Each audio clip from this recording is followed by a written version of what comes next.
नमस्ते। आज मैं आपको बताने वाली हूँ भारत के इस साल के स्वतंत्रता दिवस की भविष्यवाणियां। सबसे पहले भारत की कुंडली समझ लेते हैं। कुंडली के हिसाब से भारत की कर्क राशि निकल कर आती है। कर्क राशि की फिलहाल शनि की ढैया चल रही है। इसके साथ साथ भारत के प्रधानमंत्री श्री नरेंद्र मोदी जी, जो कि वृश्चिक राशि के हैं, उनकी भी शनि की ढैया चल रही है।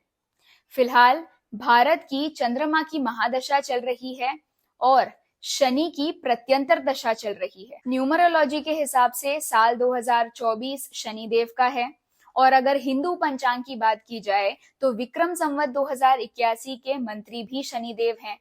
तो शनि की ढैया, शनि की प्रत्यंतर दशा और शनि का साल, यानी शनि का गहरा प्रभाव भारत पर बना रहेगा। फिलहाल शनिदेव अपनी ही राशि कुंभ में बैठे हुए हैं, लेकिन वक्री होकर। शनिदेव प्रजा के कारक होते हैं, वो आम आदमी, मजदूर वर्ग को दर्शाते हैं। वहीं सूर्यदेव स्वतंत्रता दिवस के ठीक अगले दिन यानी 16 अगस्त को अपनी ही राशि सिंह में प्रवेश कर जाएंगे, जहां सूर्यदेव राजा के कारक होते हैं। अब सूर्यदेव के अपनी ही राशि में होने से राजा तो बलवान होना चाहिए, लेकिन ऐसा नहीं होगा, क्योंकि सिंह राशि के ठीक सामने है कुंभ राशि और वहां से शनिदेव अपनी वक्री दृष्टि से सूर्यदेव को देख रहे हैं। इसीलिए नवंबर तक प्रजा के कारण राजा बहुत ज्यादा दबाव महसूस करेगा और जैसे जैसे महीने आगे बढ़ते जाएंगे वैसे वैसे ये दबाव बढ़ता चला जाएगा, क्योंकि 2 अक्टूबर को सूर्य ग्रहण भी है, जिसका प्रभाव एक आध महीने पहले से ही दिखना शुरू हो जाता है। और इसी दबाव के चलते कुछ कानून में, कुछ नियमों में बदलाव लाने ही पड़ेंगे। खास तौर से ये नियमों के बदलाव लॉ, एजुकेशन और फाइनेंस के क्षेत्र में होंगे। इस पूरे वर्ष में भारत के उत्तर पूर्व दिशा में यानी नॉर्थ ईस्ट डायरेक्शन में भूकंपों के कारण जनहानि और धन हानि हो सकती है। इस साल भारत को टेक्नोलॉजी और रियल एस्टेट के क्षेत्र से बहुत ज्यादा फायदा होने वाला है। तो अगर आप शेयर मार्केट में निवेश करते हैं, इन दोनों सेक्टर्स पर अपनी नजर बनाए रखिएगा। साथ ही तेल के क्षेत्र पर भी ध्यान दीजिएगा। ऑयल की कीमतें आसमान छू सकती हैं। इसके साथ साथ मेटल्स, खास तौर से वो मेटल्स जो हथियार बनाने में काम आते हैं, उनको भी इस समय में बहुत ज्यादा लाभ होने वाला है, क्योंकि भारत की चंद्रमा की महादशा चल रही है और चंद्रमा भारत की कुंडली में तीसरे भाव में बैठे हुए हैं, जो पड़ोसियों का कारक होता है।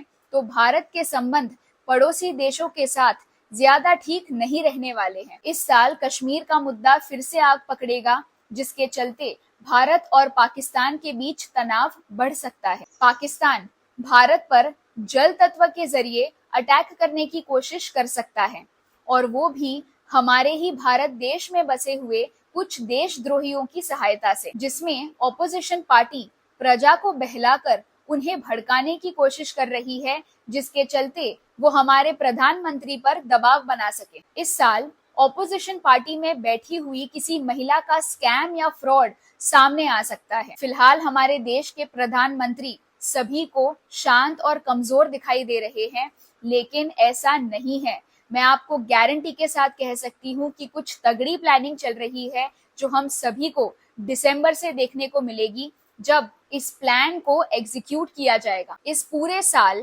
भारतीय शेयर मार्केट में बहुत ज्यादा उथल पुथल देखने को मिलेगी, खास तौर से अंतरराष्ट्रीय शेयर मार्केट्स के कारण।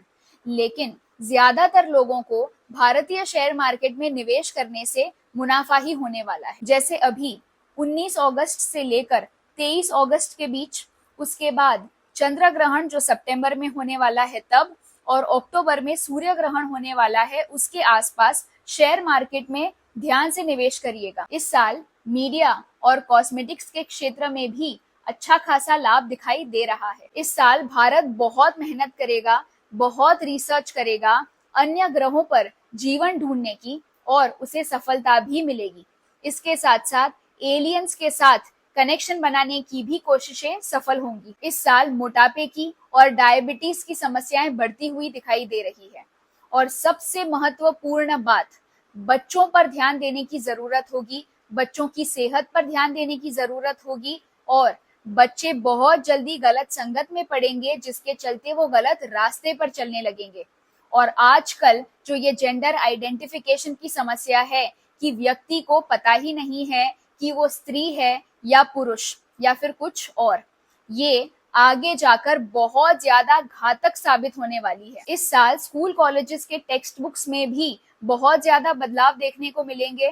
साथ ही पुराना ज्ञान वापसी कर सकता है। कुछ स्कूल कॉलेजेस में योगा भी कंपलसरी कर दिया जाएगा। इस साल हम पॉलिटिक्स और मीडिया के क्षेत्र में कोई ऊंचे ओहदे के व्यक्ति को खो सकते हैं। इस साल भारत में जो भी कुछ होगा वो धर्म के नाम पर किया जाएगा।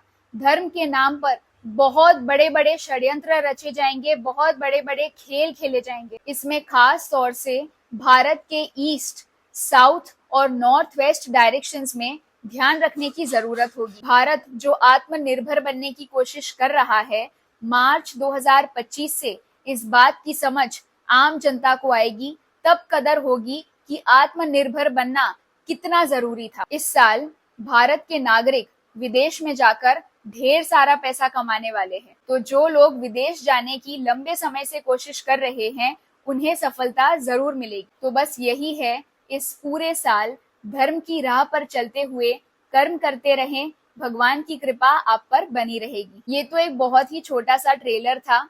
आने वाली ग्रह स्थितियों का और ग्रहणों का हम पर क्या प्रभाव पड़ने वाला है, इसके बारे में मैं आपको अलग अलग वीडियोस के द्वारा बताने वाली हूँ।